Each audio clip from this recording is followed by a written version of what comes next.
জীবন, তুমি মরণ, আধার ঘরে তুমি আপন, তুমি মোদের পারের তরি, তুমি মোদের পারের তরি, তুমি নিদানে তরানে বানা ইয়া রাসূলুল্লাহ ইয়া রাসূলুল্লাহ ইয়া হাবিবাল্লাহ ইয়া রাসূলুল্লাহ, তুমি মোদের আশার আলো, তাই তো তোমায় ভাসি বলো, হৃদয় নামের ফুলদানিতে, হৃদয় নামের ফুলদানিতে গেতে রেখেছি প্রেমের মালা, ইয়া রাসূলুল্লাহ ইয়া হাবিবাল্লাহ ইয়া রাসূলুল্লাহ ইয়া রাসূলুল্লাহ। একটু বড় করে বলি, সাহাবায়ে কেরাম বলেন যে ইয়া রাসূলুল্লাহ আমাদের জীবন মরণ সব তো আপনি, সুতরাং আমাদের চিন্তা করার কোনো বিষয় নাই। হযরত মিকদাদ ইবনে আসওয়াদ রাদিয়াল্লাহু তাআলা জিনার কথা কিছুদিন আগে আমি বলেছি, ইনি দাঁড়িয়ে গেছেন, ইনি বলেন ইয়া রাসূলুল্লাহ আপনি আমাদের কাছে কি শুনতে চাচ্ছেন? লা নাকুলু কামা ক্বালা কওম মূসা, ইয়া রাসূলুল্লাহ মুসা আলাইহিস সালামের কওম যেমন বলেছিলেন ইযহাব আনতা ওয়া রাব্বুকা ফাকাতিল, তারা বলেছিলেন আপনি এবং আপনার খোদা গিয়ে যুদ্ধ করুন।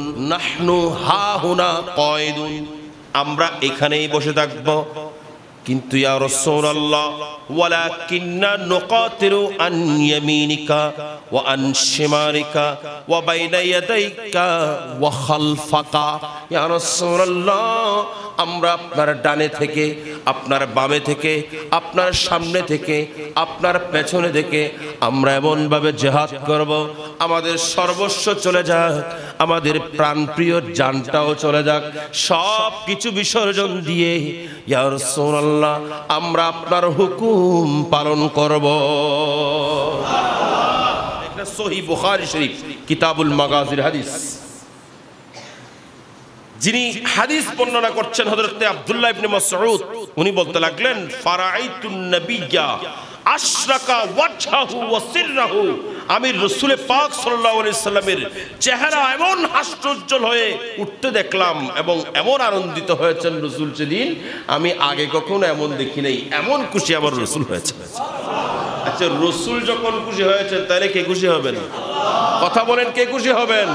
কারণ সারা কায়নাত আমার আল্লাহর সন্তুষ্টি চাই, আর আমার আল্লাহ বলছেন ওয়ালা সাউফা ইউতিকা রাব্বুকা ফাতারদা, ইয়া রাসূলুল্লাহ আপনার আল্লাহ আপনাকে দিতেই থাকবেন, আল্লাহ আপনাকে দিতেই থাকবেন, দিতে দিতে দিতে দিতে যতক্ষণ আপনি খুশি হবেন না ততক্ষণ দিতে থাকবেন। সুবহানাল্লাহ, কোরআনের আয়াত। সেজন্য আমরা বলি খোদা কি রাজা चाहते हैं दुआलम, खुदा चाहता है रज़ाए मोहम्मद, खुदा चाहता है रज़ाए मोहम्मद, ज़ह इज़्ज़त एतनाए मोहम्मद, कहे अर्श हक ज़ेरे पाए मोहम्मद सना दुनिया।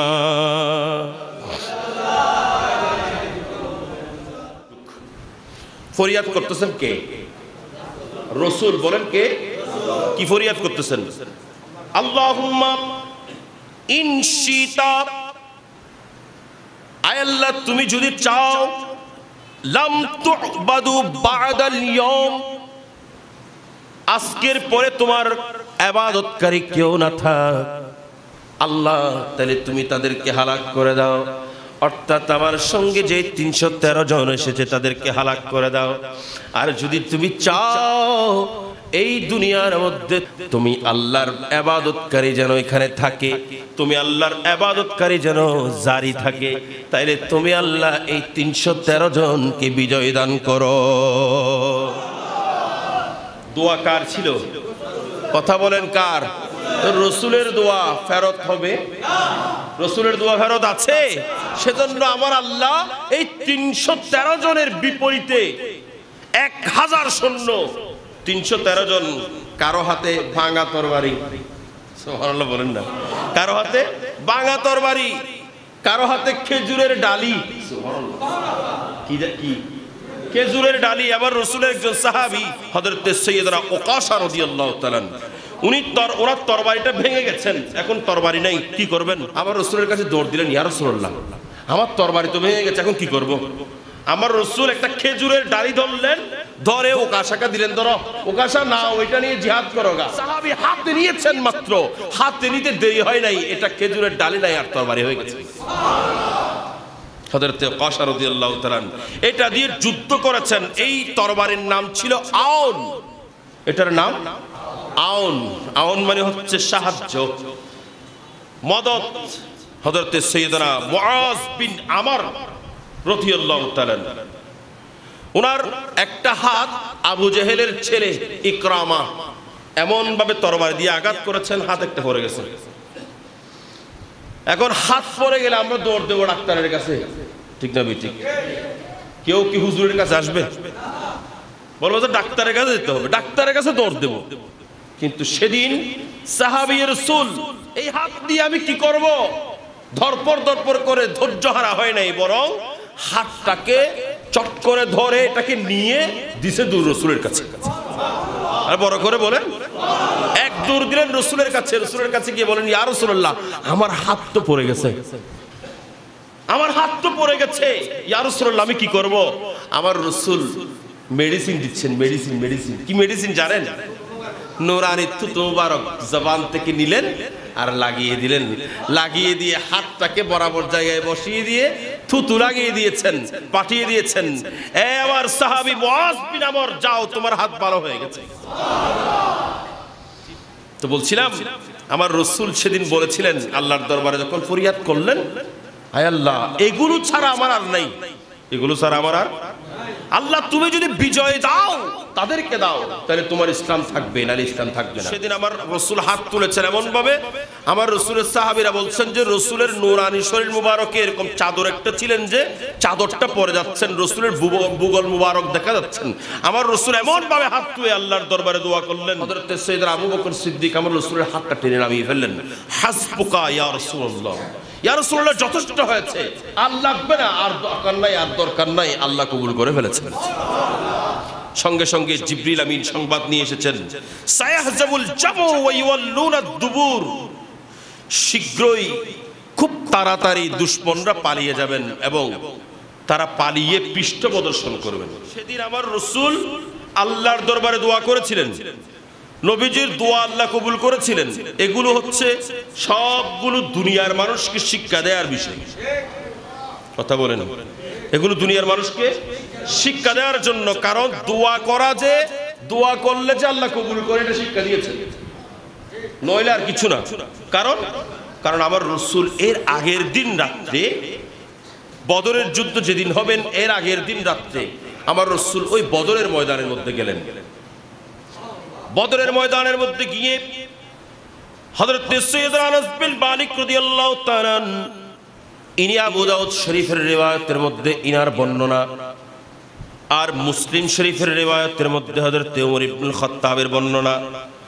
এটাও আনাস বিন মালিক রাদিয়াল্লাহু তাআলা বর্ণনা করেছেন ওমর ইবনুল খাত্তাবের মাধ্যমে, আর আবু দাউদ শরীফের মধ্যে তিনি নিজেই বর্ণনা করতেছেন। ইয়াউমে বদর যেদিন হবেন, বদরের যুদ্ধের আগের দিন আমার কমপ্লিওয়ালা নবী আমার রাসূলের সাহাবীদেরকে উৎসাহিত করার জন্য, সাহাবীদের অন্তর থেকে খৌফ দূর করার জন্য আমার কমলিওয়ালা নবী ওই বদরের ময়দান পরিদর্শন করতে গেলেন। বদরের ময়দানের মধ্যে হেঁটে হেঁটে হেঁটে হেঁটে আমার কমলিওয়ালা নবী বদরের ময়দান পরিদর্শন করছেন। আর বদরের ময়দানের মধ্যে সাহাবীদেরকে নিয়ে দেখাচ্ছেন, হাজা বুসরাউ ফুলানান কাদা ওয়া ওয়াদা ইয়াদাহু আলাল আরদে ওয়া হাজা বুসরাউ ফুলানান কাদা ওয়া ওয়াদা ইয়াদাহু আলাল আরদে। আমার রাসূল এক জায়গার মধ্যে হাত মারলেন আর বললেন, এই জায়গার মধ্যে আবু জেহেল মারা যাবে। আরেক জায়গায় হাত মারলেন আর বললেন, এই জায়গায় উতবা মারা যাবে। আরেক জায়গায় হাত মারলেন আর বললেন, এই জায়গার মধ্যে সাইবা মারা যাবে। তো বড় করে বলেন না, হাত মারলেন হতে বদরের যুদ্ধের আগের দিন। আমার রাসূল বদরের যুদ্ধের আগের দিন হাত মারতেছেন জমিনে আর বলতেছেন, কোন কোন বর্ণনায় আছে লাঠি মুবারক দিয়ে, আসা মুবারক দিয়ে দেখিয়ে দিয়েছেন, এই জায়গার মধ্যে আবু জাহেল মারা যাবে, এই জায়গার মধ্যে উতবা মারা যাবে, এই জায়গার মধ্যে সাইবা মারা যাবে। কে কোথায় মারা যাবে আমার রাসূল চিহ্নিত করে দিয়েছেন। হযরত সাইয়েদনা উমর ইবনুল খাত্তাব এবং হযরত সাইয়েদনা আনাস বিন মালিক ওনারা বর্ণনা করতেছেন, ফাকালা ওয়াল্লাযী নাফসি বিয়াদিহি মা জাওয়াজা আহাদুন মিনহুম আন মাউদি ইয়াদি রাসূলিল্লাহ সাল্লাল্লাহু আলাইহি ওয়াসাল্লাম। আমার রাসূল যাকে যে জায়গায় মারা যাবে বলে আমার রাসূল দাগ কেটে দিয়েছেন, এখান থেকে 1 ইঞ্চিও বেশ কম হয় নাই। যাকে যেখানে মারা যাবে বলেছেন ঠিক সেখানেই সে মারা গেছে। মারা যাবেন এর পরের দিন, ওনারা হয়তো বুঝতে পারবেন না মারা যাবেন কোন দিন। 17 রমজান 16 রমজান আমার রাসূল তাদের এগুলো চিহ্নিত করে দিয়েছে। কথা বলেন না কেন? কারণ আমার রাসূল জানতেন সেদিন মুসলমান বিজিত হবেন আর কাফেররা পরাজিত হবেন।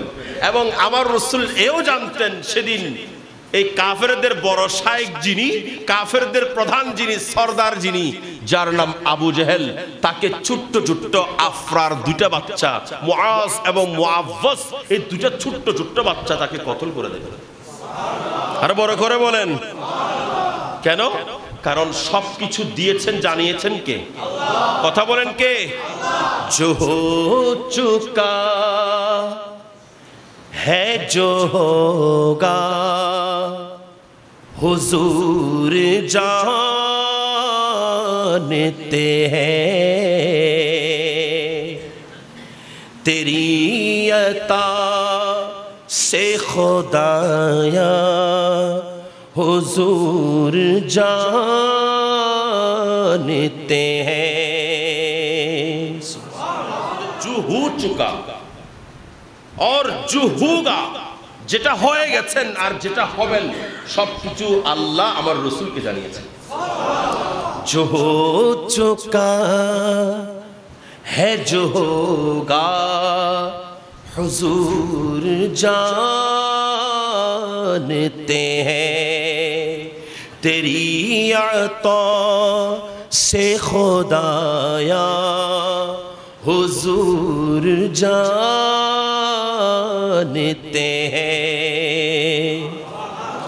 कहाँ मरेगा अबू जहल उतबा शैबा, जंगे बदर काहे नक्शा हुजूर जानते हैं। जंगे बदर काहे नक्शा हुजूर जानते हैं।